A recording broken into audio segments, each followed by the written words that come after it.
पापा से मिलने जो पूरी नहीं हो पाई, शायद इसलिए माँ दुखी थी। 3-4 दिन बीते थे कि कमल ने घर में कदम रखा। कमल के पाँव रखते ही उसके माँ पिताजी दोनों ही खुशी से आंख भर गई। रिया भी पापा पापा की रट लगाए कमल के आगे पीछे घूमने लगी। माँ तो नीलम से अपने बेटे की पसंद का कुछ बनाने को बोल लल्ला लल्ला कह उसके आसपास मंडराने लगी। बाबूजी ने शहर का हाल चाल पूछा। कुछ देर बैठने के बाद उठकर अपने कमरे में चले गए। कमल ने अपनी तिरछी निगाहों से कई बार नीलम को देखना चाहा, लेकिन नीलम को कोई फर्क नहीं पड़ रहा था। उसको व्यस्त देख कमल नीलम के पास भी गया, लेकिन नीलम ने अपना रास्ता बदल दिया।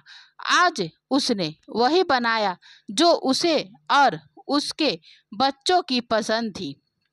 कमल की माँ ने रात के खाने को देख नीलम को कुछ खरी खोटी भी सुनाई कि इसमें से कुछ भी ऐसा नहीं है जो कमल को पसंद हो, लेकिन नीलम ने कुछ नहीं कहा।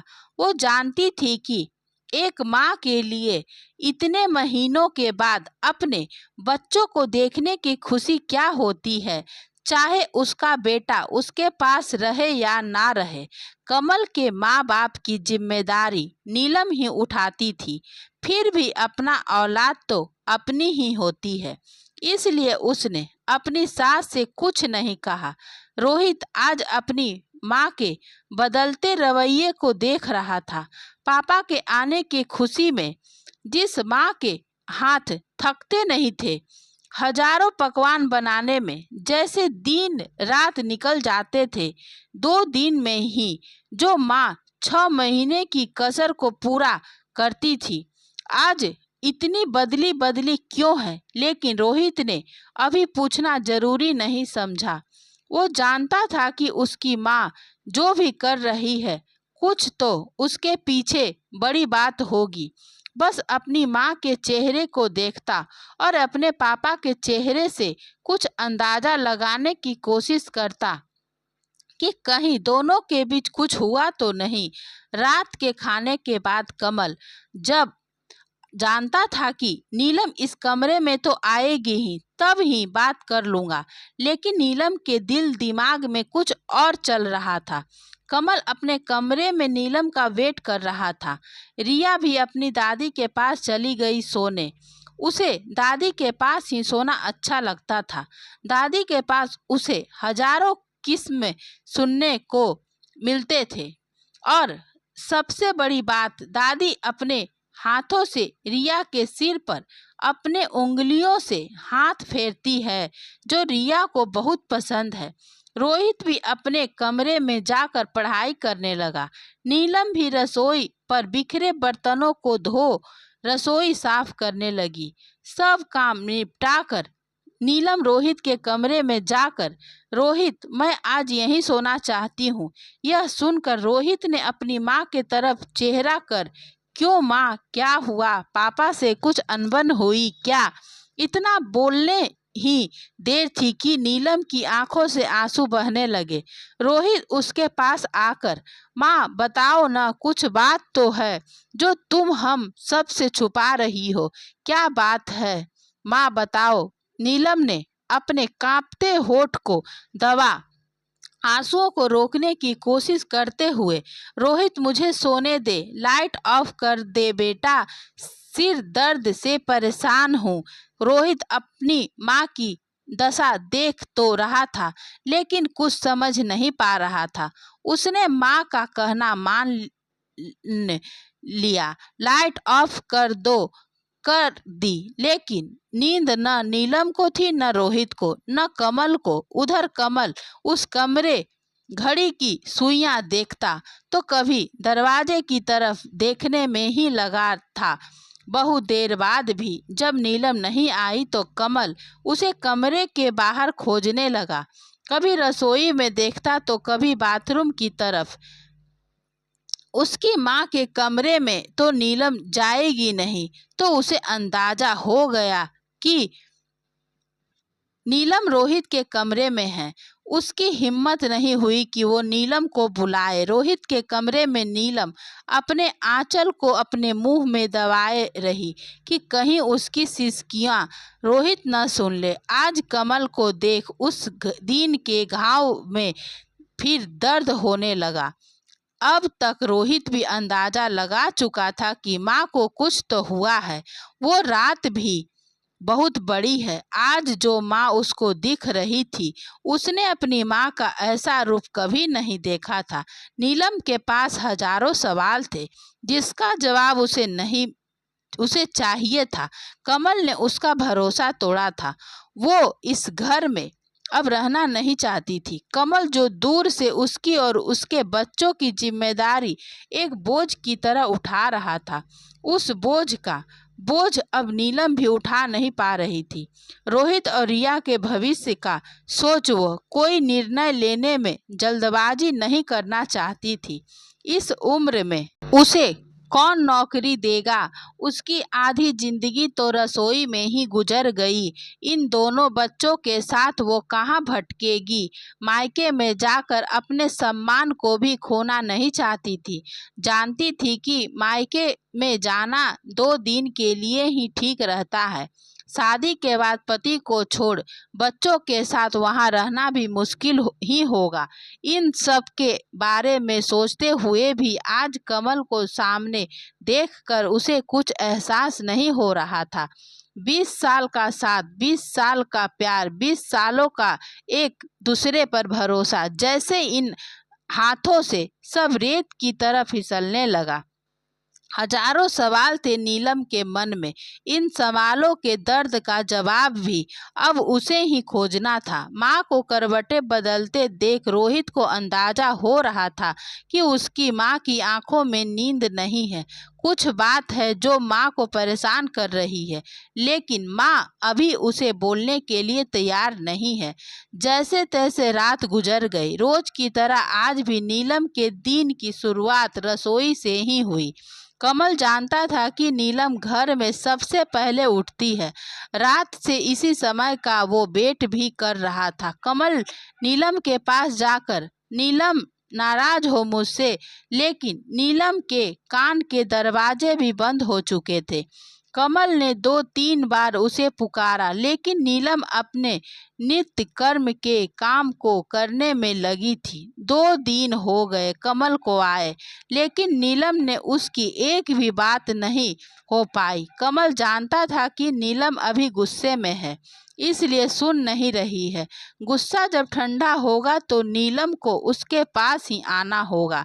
वैसे भी नीलम एक घरेलू महिला है जो सोच तो सकती है, लेकिन कोई फैसला नहीं कर सकती। इसमें और ममता में जमीन आसमान का अंतर है। 2 दिन के बाद कमल तो चला गया, लेकिन ऑफिस में पहुंचकर आज उसे वहां का माहौल कुछ अलग लगा। सब उसे बड़ी टेढ़ी नजर से देख रहे थे। कमल भी उसकी नजरों को घूरने लगा, लेकिन उस बात से ज्यादा उसका ध्यान ममता के केबिन पर था।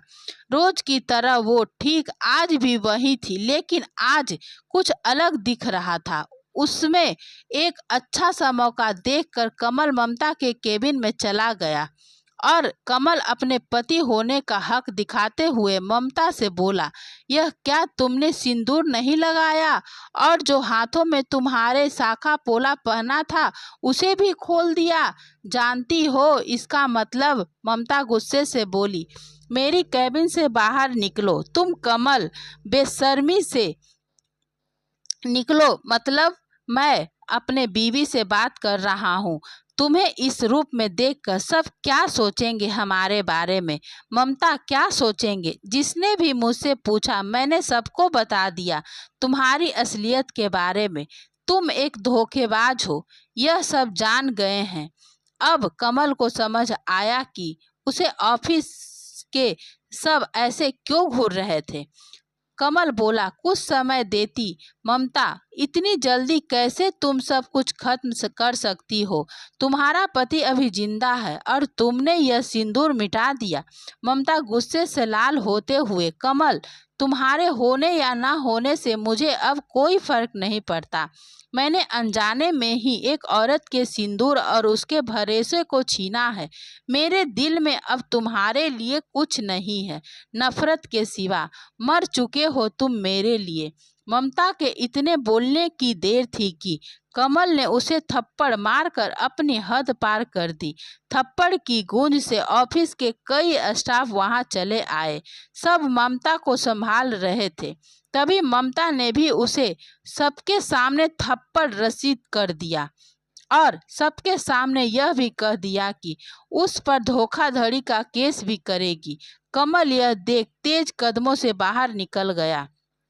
पापा के जाते ही रात को जब सब सोने चले गए तो रोहित अपनी बेचैनी के साथ नीलम के पास जाता है। नीलम भी कमरे की लाइट को ऑफ कर आंख बंद कर सोने की कोशिश करती है, लेकिन रोहित जानता है कि उसकी माँ की आंखें तो बंद है, लेकिन उसमें नींद की कोई गुंजाइश नहीं है। रोहित, माँ आवाज सुन। नीलम, रोहित, तुम अभी इतनी रात को? सब ठीक तो है बेटा? सब ठीक है माँ, मुझे तुमसे कुछ पूछना है। नीलम जानती तो थी कि रोहित क्या पूछने वाला है, इसलिए बहाना बनाते हुए, रोहित सो जाओ, रात हो चुकी है बहुत। माँ, मैं जानता हूँ तुम सो पाओगी और न मैं। उससे अच्छा है बात कर लेते हैं।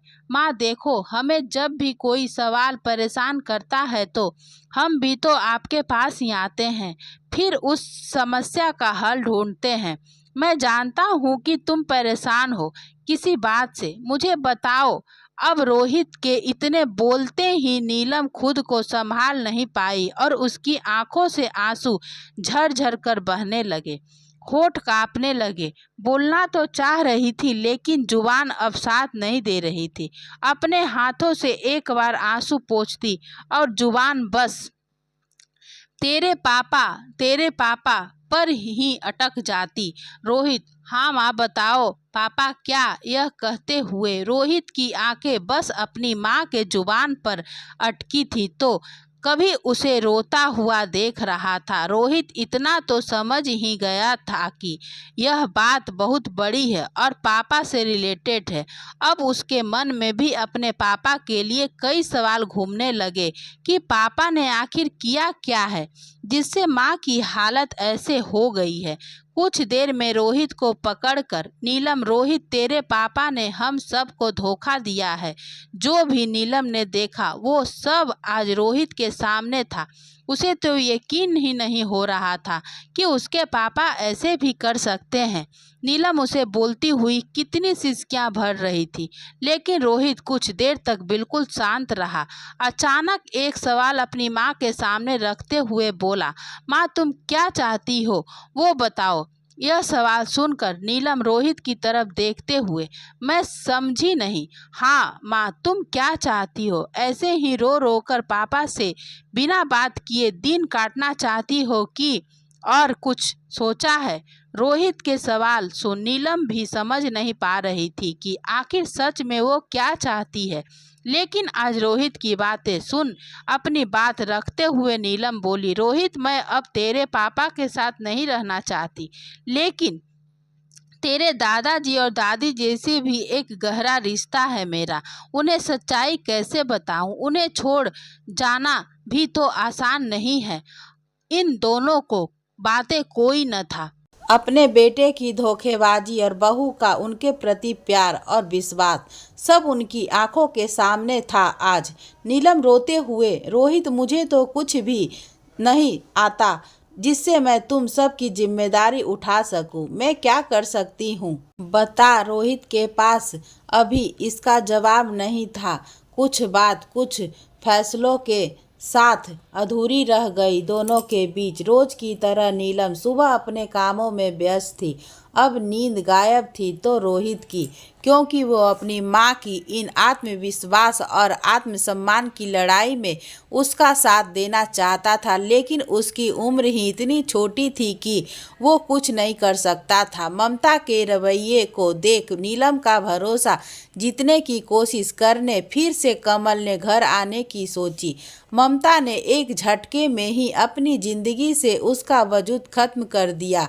उसको नीलम पर पूरा भरोसा था कि वो ममता की तरह नहीं है, बहुत सोच विचार कर फैसला लेती है। मेरे पास आने को छोड़ उसके पास कोई रास्ता नहीं है। जब वो घर पहुंचा तो उसकी माँ ने तो उसकी थकान देख अपने आंचल से उसके पसीने पोंछने लगी, लेकिन उसके पिताजी को कमल का आना पसंद नहीं आया, क्योंकि रात को उसके पिताजी ने ही अपनी बहू और पोते की बात सुन ली थी। कमल की नज़र अब नीलम के चेहरे पर थी। उसकी मांग अब भी सजी हुई थी लाल सिंदूर से। यह देखा कमल के चेहरे से एक अहंकार की हंसी साफ झलक रही थी।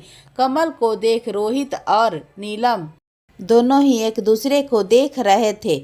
उनके मनोभाव को देखते हुए उसके ससुर ने कमल से कहा, यहाँ आज फिर अचानक आने की वजह?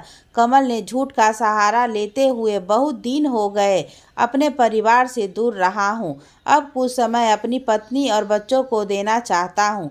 लेकिन उसके पिताजी ने गुस्साई भरी नज़रों से नीलम का साथ देते हुए कहा, नीलम एक हाउसवाइफ है जिसे कुछ करने के पहले बहुत कुछ सोचना पड़ता है। इस उम्र में उसकी सिर्फ खुद की जिम्मेदारी नहीं होती, बच्चों के साथ भी और परिवार के सदस्यों का भी उसे सोचना पड़ता है।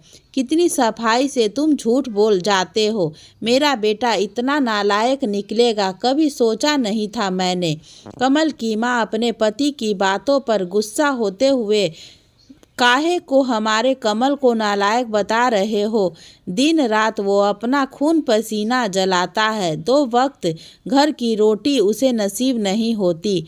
अब जब वो हम सबके साथ रहने आया तो तुम सब ऐसा व्यवहार क्यों कर रहे हो? ससुर ने सबके सामने ही कमल की असलियत सबको बता दी। रोहित और नीलम को समझ नहीं आया कि उन्हें कैसे पता।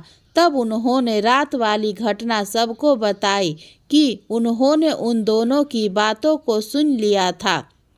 कमल भी कम नहीं था। आज उसने फिर घटियापन का परिचय देते हुए सबके सामने अपने बाबूजी से कहा, बाबूजी आप इस गवार औरत का पक्ष ले रहे हैं। इसे तो घर में बैठ मगरमच्छ के आंसू बहाने की आदत है। आप भी शायद भूल रहे हो कि आपका सगा मैं हूँ, ये नहीं। कमल के पिताजी, यह तो मेरी किस्मत है कि तुम मेरे सगे बेटे हो, शायद इसलिए अब तक यहीं खड़े हो। कोई और होता तो धक्के मार कर बाहर कर देता। कमल झूलते हुए बोला, आपको अब यह प्यारी हो गई? प्यारी तो वो शुरू से ही थी, इसलिए तो इसे इस घर की बहू बनाया था। कमल अहंकार से बोला, लेकिन खर्च तो मैंने उठाया था न इस परिवार का। कमल सोच समझ कर बात बोला करो, मुझे अब भी पेंशन मिलती है। तुम जो भेजते हो जरा बहू से पूछना तो उससे क्या सब सही से चल जाता है? कितनी बचत से यह इस घर का खर्च चलाती है। कमल अपनी माँ के तरफ देखते हुए, माँ देख रही हो पिताजी कैसी बात कर रहे हैं, इस औरत की तरफदारी कर रहे हैं। कमल की बातें सुन नीलम ने रोहित को रिया के साथ बाहर जाने को कहा। रोहित के गर्म खून को नीलम पहचानती थी।